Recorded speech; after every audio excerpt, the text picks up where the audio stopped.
എല്ലാവർക്കും പഞ്ചതന്ത്രം കഥകളിലേക്ക് സ്വാഗതം. മിത്രഭേദം എന്ന തന്ത്രത്തിലെ 12ാമത്തെ കഥയാണ് ഇന്ന് നോക്കുന്നത്.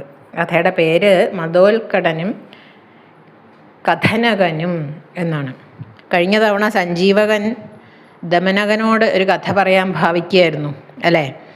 ദുർജനങ്ങൾ ദുർബലരാണെങ്കിൽ പോലും അവരുടെ ഇടയിൽ കഴിഞ്ഞാൽ അവരെന്തെങ്കിലും ഒരു ഉപായം കണ്ടുപിടിച്ച് നമ്മളെ കൊന്നുകളയും. ഒട്ടകത്തിൻ്റെ കഥ കേട്ടിട്ടില്ലേ എന്നാണ് അന്ന് സഞ്ജീവകൻ ദമനകനോട് ചോദിച്ചത്. അപ്പം ദമനകൻ അത് കേട്ടിട്ടില്ല എന്ന് പറയുമ്പോൾ സഞ്ജീവകൻ ആ കഥ പറയുകയാണ്. നമുക്കും കേൾക്കാം.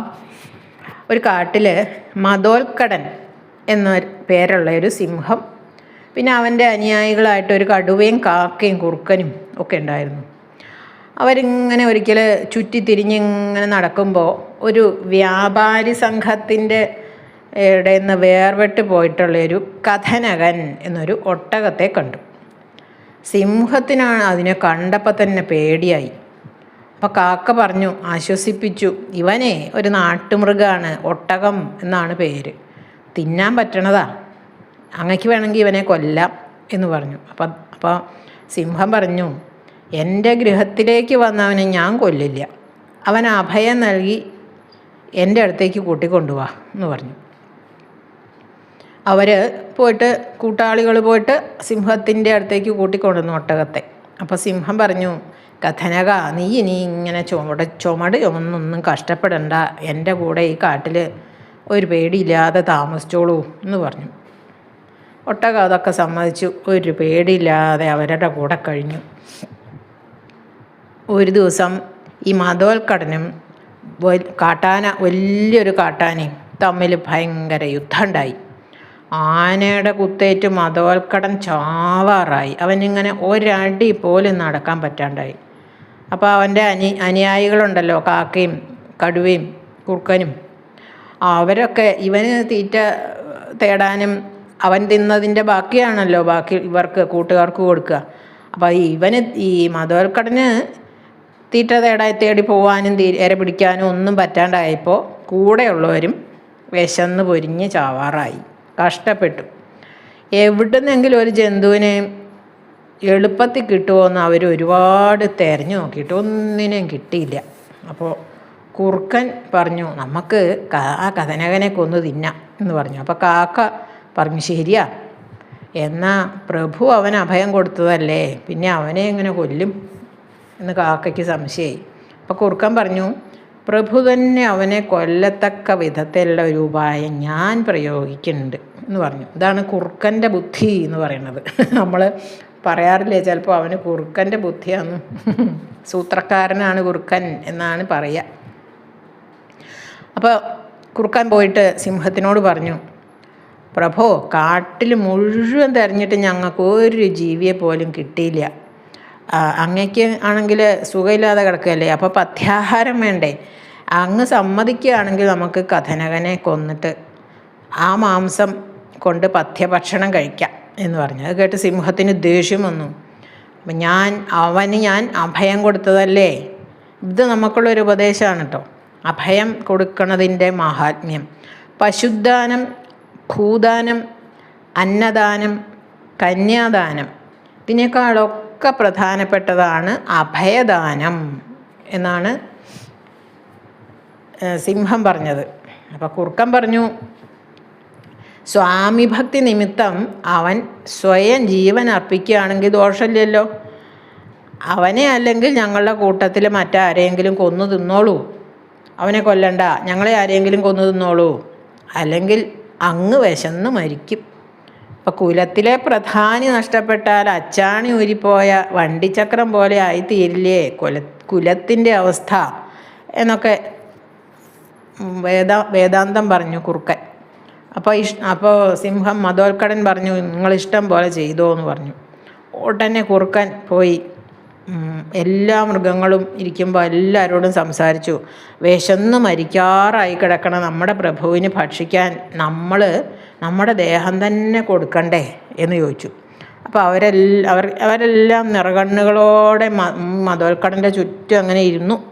അപ്പം കൂട്ടത്തിൽ കാക്ക വേഗം മുമ്പോട്ട് വന്നിട്ട് കാട്ടിൽ മുഴുവൻ തിരഞ്ഞിട്ടും ഞങ്ങൾക്ക് ഒരു ജീവിയും കിട്ടിയില്ല, അതുകൊണ്ട് അങ്ങ് എന്നെ തിന്ന് വിശപ്പടക്കിക്കോളൂ എന്ന് പറഞ്ഞു മതോൽക്കടനോട്. അത് കേട്ടപ്പോൾ കുറുക്കൻ ചിരിച്ചു. നിന്നെ തിന്നാ പ്രഭുവിൻ്റെ വിശപ്പ് അടങ്ങില്ല, അതുകൊണ്ട് പ്രഭോ എന്നെ തിന്ന് വിശപ്പടക്കൂ, എനിക്ക് സ്വർഗം കിട്ടുമല്ലോ എന്ന് പറഞ്ഞു. അപ്പോൾ കടുവ പറഞ്ഞു, നീ എത്ര ചെറുതാ, ഒരു കുറുക്കനെ തിന്നത് കൊണ്ടൊന്നും വിശപ്പ് മാറില്ല, നീ എത്ര ചെറുതാ. പിന്നെ അതുമല്ല, നഖങ്ങൾ ആയുധമായിട്ടുള്ള ജന്തുവിനെ തിന്നാൻ പാടില്ല എന്നുണ്ട് എന്ന് ഓരോ ന്യായം പറയുകയാണ്. ഒട്ടകത്തിനെ കൊന്നു കിട്ടണം, അതിന് വേണ്ടിയിട്ടാണ്. അപ്പം നഖങ്ങൾ ആയുധമായിട്ടുള്ള ജന്തുവിനെ തിന്നരുത് എന്നുണ്ടല്ലോ, അതുകൊണ്ട് പ്രഭോ എന്നെ തിന്ന് വിശപ്പടക്കിക്കോളൂ എന്ന് പറഞ്ഞു. ഇതൊക്കെ കേട്ടപ്പം കഥനകൻ ആലോചിച്ചു, ഇവരെല്ലാം നല്ല വാക്കൊക്കെ പറഞ്ഞിരിക്കണു, പ്രഭു ആണെങ്കിൽ സിംഹമാണെങ്കിൽ ആരെയും കൊല്ലണമില്ല, ഇനിയിപ്പം ഞാനും കുറച്ച് ഭംഗി വാക്ക് ഇങ്ങനെ പറയാം, എന്നെയും കൊല്ലൊന്നുമില്ല എന്ന് വിചാരിച്ചിട്ട് മറ്റുള്ളവർ പറയണത് പോലെ ആയിരിക്കും എൻ്റെയും അവരുടെ പോലെ ആവും, അവരൊക്കെ ഭംഗി വാക്ക് പറയുകയാണ്, ഞാനും കുറച്ച് ഭംഗി വാക്ക് പറഞ്ഞു നോക്കട്ടെ, എല്ലാവരും ഇങ്ങനെ പറയുമ്പോൾ ഞാൻ മാത്രം എങ്ങനെ മിണ്ടാതിരിക്കണേ എന്ന് വിചാരിച്ചിട്ട് അവൻ പറഞ്ഞു, കടുവേ നീയും നഖം ആയുധമായിട്ടുള്ളവനാണല്ലോ, അപ്പം നഖ ആയുധമല്ലാത്തത് ഞാൻ മാത്രമല്ലേ ഉള്ളൂ, പ്രഭു നിന്നെ എങ്ങനെ തിന്നും, നീ നഖ ആയുധമായിട്ടുള്ളവനല്ലേ. അപ്പോൾ എന്നിട്ട് സിംഹത്തിനോട് പറഞ്ഞു, അങ്ങ് എന്നെ തിന്ന് വിശപ്പടക്കിക്കോളൂ എന്ന് പറഞ്ഞു. കഥനകൻ ഇത് പറഞ്ഞ് വായടച്ചില്ല, അതിൻ്റെ മുമ്പേ കുറുക്കനും കടുവയും കൂടി അവൻ്റെ മേൽ ചാടി വീണു, അവനെ കൊന്നു. അപ്പോൾ സഞ്ജീവകൻ പറയാണ്, അതുകൊണ്ടാണ് ഞാൻ പറയണത് പിങ്കളകൻ്റെ പരിവാരങ്ങളൊക്കെ നീചന്മാരാ, അതുകൊണ്ട് ഈ സജ്ജനങ്ങൾക്ക് സേവിക്കാൻ പറ്റിയവനല്ല ഈ പിങ്കളകൻ.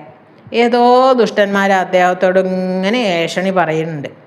ഏഷണിക്കാരനാകുന്ന പാമ്പിൻ്റെ വധരീതി വിചിത്രമാണ്. അത് നമ്മൾ ഒരു ചൊല്ല് പറയാറുണ്ട്, ആ ചൊല്ലിപ്പോൾ എനിക്ക് ഓർമ്മയില്ല. ഒരുത്തൻ്റെ ചെവിയിൽ കടിക്കുമ്പോൾ ചാവുന്നത് മറ്റൊരുത്തനാണ് എന്ന്. ഏഷണി ഒരാളോട് പറഞ്ഞ് ആ ഏഷണി കേൾക്കുന്നവനാണ് ചാവണത്, ഒരുത്തൻ്റെ ചെവിയിൽ കടിക്കുമ്പോൾ ചാവുന്നത് മറ്റൊരുത്തനാണ്, ഞാൻ ഇനി എന്താ ചെയ്യുക എന്ന്. ഏഷണി ആണ് ഇവിടെ പാമ്പായിട്ട് പറഞ്ഞിരിക്കുന്നത്. പാമ്പ് ശരിക്കുള്ള പാമ്പ് കടിച്ചാൽ കടിയേൽക്കണവനാണ് ചാവുക, ഇവിടെ അതല്ല, ചെവിയിൽ കടിക്കുമ്പോൾ ചാവുന്നത് മറ്റൊരുത്തനാണ്. ദമനകൻ വഴി പറഞ്ഞു കൊടുത്തു. കുറുക്കനാണല്ലോ ദമനകനും, വേറെ വല്ല നാട്ടിലേക്കും പോവുകയാണ് നല്ലത് എന്ന് പറഞ്ഞു. അപ്പോൾ സഞ്ജീവകൻ അത് സമ്മതമായില്ല. അപരാധിക്ക് ദൂരെ വസിച്ചാലും ആശ്വസിക്കാൻ പറ്റുമെന്നില്ല, യുദ്ധമല്ലാതെ ശ്രേയസ്കരമായ ഒരു വഴി എനിക്കിപ്പോൾ തോന്നണില്ല. യുദ്ധം ജയിക്കുക, ജയിച്ചാൽ കീർത്തി കിട്ടും, മരിച്ചാൽ വീരമൃത്യു, പുണ്യലോകങ്ങൾ സിദ്ധിക്കും. അപ്പോൾ ദമനകൻ വിചാരിച്ചു, കാര്യം കുഴപ്പമായല്ലോ, ഇനിയിപ്പോൾ പിങ്കളകനോട് യുദ്ധത്തിന് പോവുമോ സഞ്ജീവകൻ, ഇവൻ ആ പ്രഭുവിനെ കുത്തി മലർത്തിയിടുവോ, ഇവനെ എങ്ങനെയെങ്കിലും വേറെ വല്ല നാട്ടിലേക്ക് അയക്കാൻ നോക്കണം. എന്നിട്ട് അപ്പോൾ അവൻ പറഞ്ഞു, നല്ല കാര്യം തന്നെ, എന്നാലേ ശത്രുവിൻ്റെ വീരപരാക്രമങ്ങൾ അറിയാതെ ഈ മനസ്സിൽ ദേഷ്യവും വച്ചുകൊണ്ടിരുന്നാൽ തോറ്റു പോകും എന്ന് പറഞ്ഞു. അപ്പോൾ പിങ്കളകൻ്റെ വീരപരാക്രമങ്ങൾ അറിയാതെ ഈ ഒരു കാള ചെന്നിട്ട് യുദ്ധം ചെയ്താൽ ചിലപ്പം കാള തോറ്റു പോവും എന്നാണ് അവൻ പറയണത്. കുളക്കോഴിയുടെയും സമുദ്രത്തിൻ്റെയും കഥ കേട്ടിട്ടില്ലേ എന്ന് ചോദിച്ചു ദമനകൻ സഞ്ജീവകനോട്. അപ്പോൾ സഞ്ജീവകൻ പറഞ്ഞു, അറിയില്ല ദമനകൻ, ആ കഥ പറയേ എന്ന് പറഞ്ഞു. അപ്പോൾ കുളക്കോഴിയുടെയും സമുദ്രത്തിൻ്റെയും കഥ നമുക്ക് അടുത്ത ആഴ്ച കേൾക്കാം. എല്ലാവർക്കും നന്ദി, നമസ്കാരം.